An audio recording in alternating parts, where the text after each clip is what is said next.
Hello. Welcome back to another episode of Agony. And you know we love to spill some spicy tea. Now, today's tea is a bit of a family issue.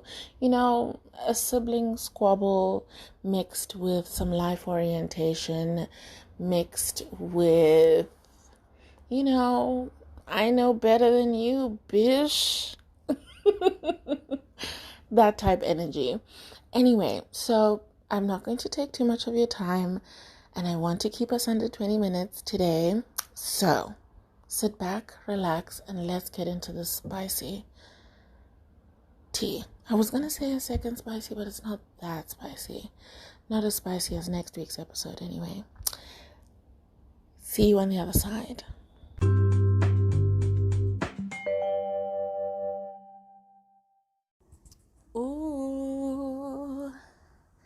This Am I the Asshole? I haven't read the story, but the title itself, it's reminding me of something that I used to do back in the day. So first, let me give you the title, and I'll tell you what I was, getting up to back in the day. So, am I the asshole for buying my niece condoms? Ugh, tricky. But before we get into the story, because I'm sure you can guess where the story is going. Many years ago, I used to live near a high school that was mostly frequented or mostly attended by children from many townships around the Western Cape. And they would take public transport, to the school and take public transport back. And oftentimes I'd see them, they'd be like, crowds of kids walking past where I stayed, heading to the nearby train station or bus stop or taxi rank. And the thing is, sometimes some of those kids, there would be the initial wave, the initial waves of kids who would leave the school. And then you'd get the few, stragglers, the lovers, who stay behind, who take a slow stroll as they hold hands and, lean against the bushes and, exchange kisses and stuff like that. But there were many times that I'd be walking home and I'd find these school kids in school uniform, quarter to, penetration, basically. And it would be very awkward. And the thing is, working for an NGO where we were, teaching kids like how to be responsible and like sex education and stuff like that, I knew that a lot of parents, push abstinence and don't even discuss sex with their kids. But if they do, they're just telling them to abstain. And that was doing nothing to prevent or curb teenage pregnancy, and my philosophy was that, like, you can't really control whether someone will or won't have sex, but at least give them the tools and the information to do so safely. So yeah, I had like tons of condoms in my bag, and every time I'd see a bunch of kids, like basically fingering each other in the bushes, I'd like awkwardly pop in and be like, hey, remember to practice safe sex. And for context, I live in South Africa, and there are many things that are wrong in South Africa, but the one thing that we do well is our public health education. Why people have to rev their cars? Just get in the car and go. Why must you make a noise? You know what I mean? Oh, my neighbors really got on my nerves. But basically, we have amazing public health, education, especially with HIV. I think it has, been the main aim of the public health education sector to ensure that everybody sort of understands and is aware of, how HIV and AIDS is transmitted and how a variety of STIs and STDs are transmitted and the various things that you can do to keep yourself safe. So there isn't as much as, in people's homes and like between individuals and stuff like that, how the discussions of sex might be a taboo, but in the collective consciousness of, the South African public, we have a, general understanding of, the need for contraceptives and stuff like that, and these are things that I know are spoken of in schools and may or may not be part of, school curriculums depending on where you go. But, it's in our TV shows, adverts, it's everywhere, right? So I would just hand out condoms everywhere. And some people took issue with it, right? Because it's like you're promoting, kids, you're encouraging them to have sex. And I'm just like, fam, I'm not giving it to like random kids who are texting on their phones at the bus stop. I'm giving it to kids who are quarter to, you know what I mean? Where I'm just like, yay, if you're gonna do it, be safe, you know? Um, so for me, that's how I justified it, but everybody has their own opinions. So let's get into it. My 35 female sister, my 35 female sister, 36 female, have a rough relationship. We always have. We're either best friends or she hates me. Our last falling out was after our grandmother died, and I sad reacted to her video painting our grandma's house. She apparently needed support with the decisions she was making and wasn't happy when she told me I should be happy and I said I wasn't. But we've always been very close with each other's kids. Recently, my niece, 15, wanted to hang out with me one on one. She told me about her current life. We grieved the loss of my grandparents together. She lived with them most of her life and was very close to them. But near the end of our hangout, she tells me that she started having sex and without condoms.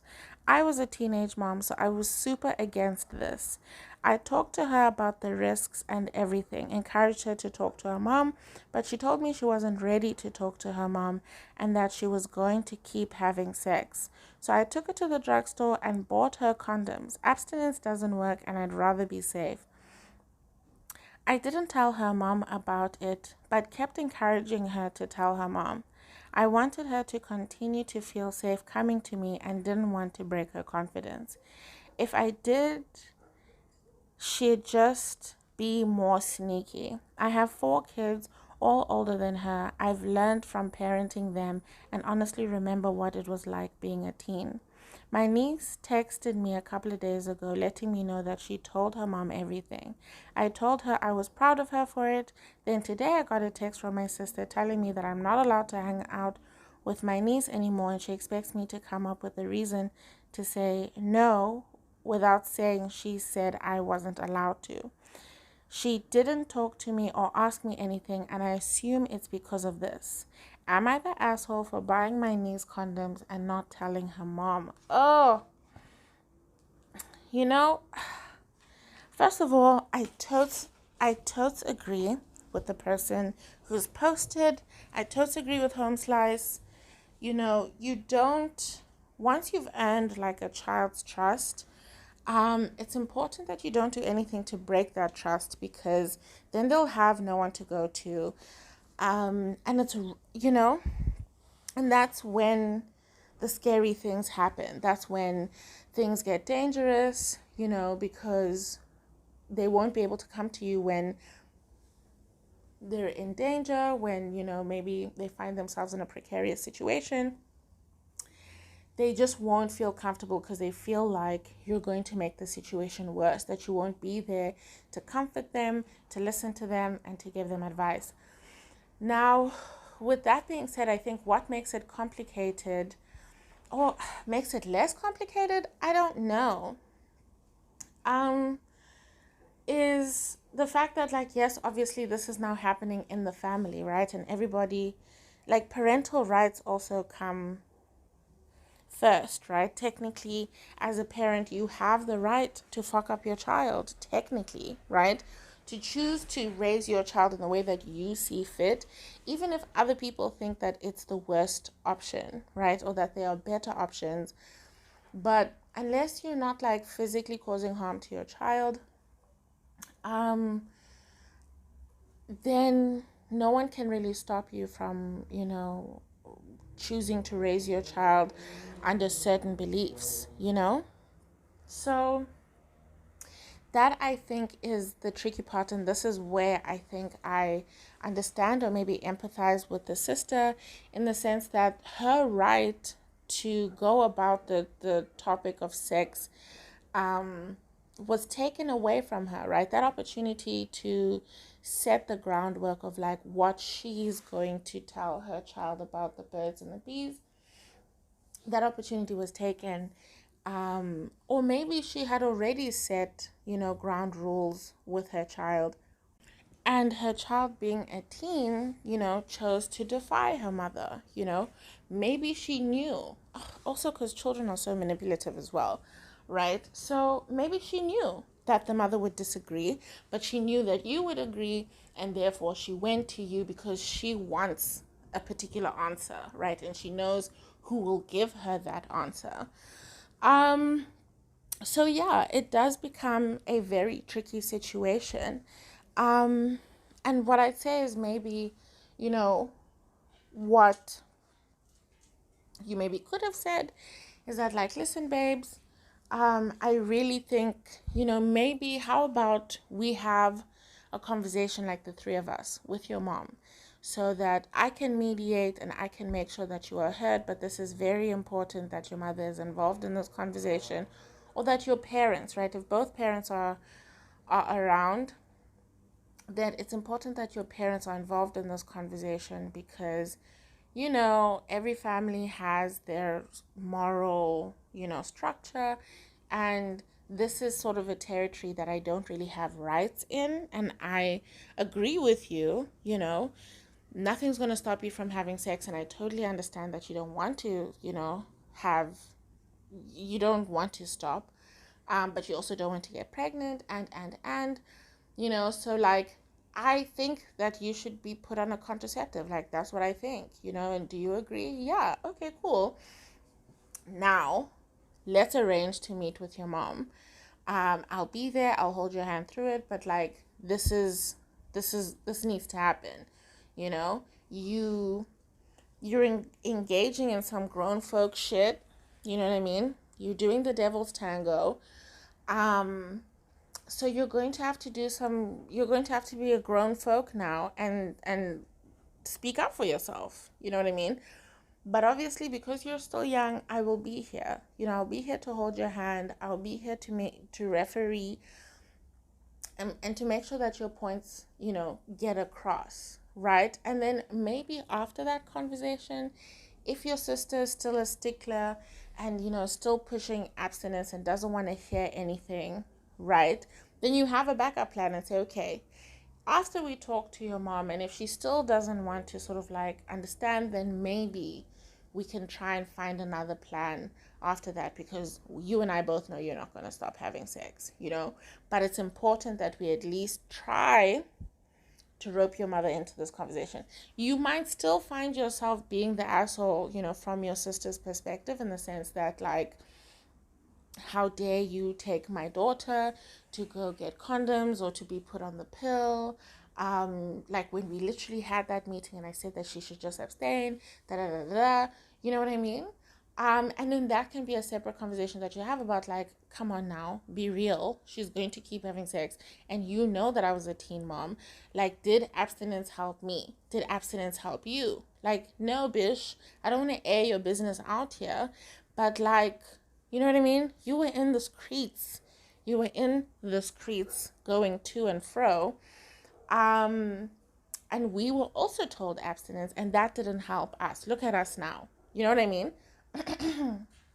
So you could have that conversation, but I definitely think that I don't think you did anything wrong per se, but I do think, again, I'm talking to this person as if they're here. They're not here, but I don't think Home Slice did anything wrong per se. I do think that they could have done things better. They could have, instead of, trying to be everything for this teen because of their relationship, they should have considered the fact that things with the sister are always tense, right? And it's either A, they were willing to risk it because they believed so strongly in what they were doing for their niece that they decided, like, listen, I don't care, I'm willing to risk the relationship, I believe in this, and this is what I'm going to do moving forward. And if that's the case, then you're not the asshole, right? Because you're standing on your business and you're deciding that, like, you know, fuck the consequences. This is what I believe is right, and I'm going to stand on it. I'm trying to protect this child, so let me stand on that. And if that's the case, then go for it. But if you do still want to have a relationship with your sister, if you do want your sister to trust you with her kids, then there could have been a different way to have this conversation so that she also knows that you're not going to keep vital information from her, for the sake of being buddy with her kids, right? That as a sister, as an aunt, that you're a deputy parent, you're not, one of the kiddies, you're not one of the gals with the kids, you know what I mean? But that, you're there to support and be that more approachable version of her, not for you to undermine her parenting. And I think from the sister's point of view, even though she does seem like someone who just tends to to get upset over anything and everything, I do think that from this, perspective, that, like, as sisters, I think it would have been the smarter move to try and work together to be like, I want my kids to feel safe coming to you to talk to you about things if they don't feel comfortable talking to me. I do think that also with the other sister, she does need to also, with everyone really, that they also need to accept that maybe their children might not feel comfortable talking to them about certain things, that it doesn't make them a bad parent. And then it doesn't mean that their children don't feel safe with them. It's just that they might be shy, and they just want a sounding board, like a safe space to practice having the very same conversation that they very much want to have with you, but they want to get it right. And that's also fine. And that's the joy of having a community of care around you, right? People who care about your kids, who care about you, who will step in, and support you, and that your kids also feel safe with them, and that they feel like, they can tell you anything, that you won't judge them, but that you're also not going to then turn around and undermine the primary parent here. So, yeah, are you the asshole? No. Could you have done better? Yes. That's me. That's that on that, and that's on period. Oh, I can't believe that the story went on for so long. Apologies. But yeah, that was today's Am I the Asshole? And we will see you next week. Again, in the comments, tell us what you think. Do you think that she should have gotten involved in that situation at all? Should she have just given her the contraceptives and kept it pushing? Do you think that the sister is being dramatique? Should she maybe just be grateful that at least, the daughter had someone to talk to? And someone who didn't take advantage of her and just decided, that protecting her was the best option. Like, what do you think? And again, check out social media. Check out social media. Comment, uh, interact with the quizzes and the polls and all of those things. Again, the goal is to get to 20 followers. So please, please, please help a bish out. Alrighty, that's it for this week, and we will see you next week. Bye.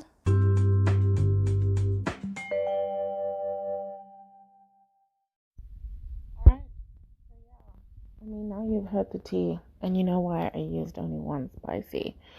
But nonetheless, where do you stand on this matter? I can definitely hear both sides of the argument, but what would you do if you were in that position? If you felt or maybe feared that your sibling would give advice that you thought would be detrimental to your niece or nephew's life. If you, knowing your sibling, know that they would give advice that you would vehemently and morally disagree with, would you step in? And in this case, it's not even stepping in, really, because the child came to you and volunteered this information. So, what do you do if you were in the same position? And I think that's where it becomes difficult. That as an outsider, it might be easy to say, parental rights come first, but are you a Captain Save-A-Ho or not? Anyway, please, I love your interactions, so participate in the poll,